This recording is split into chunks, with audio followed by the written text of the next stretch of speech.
Hello everyone, good evening সবাইকে। তো আজকে সকালে করেছিলাম ব্যাক, আর শুরু করেছিলাম চিন আপ দিয়ে, যেটা করেছিলাম 4 সেট।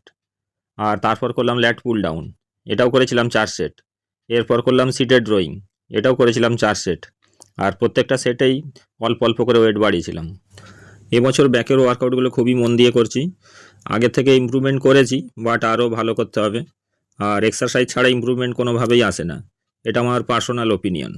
এরপর করেছিলাম টিবার রোয়িং, এটাও মেরেছিলাম 4 সেটের মতন। আর এই এক্সারসাইজটা ব্যাকের থিকনেসের জন্য খুবই ভালো।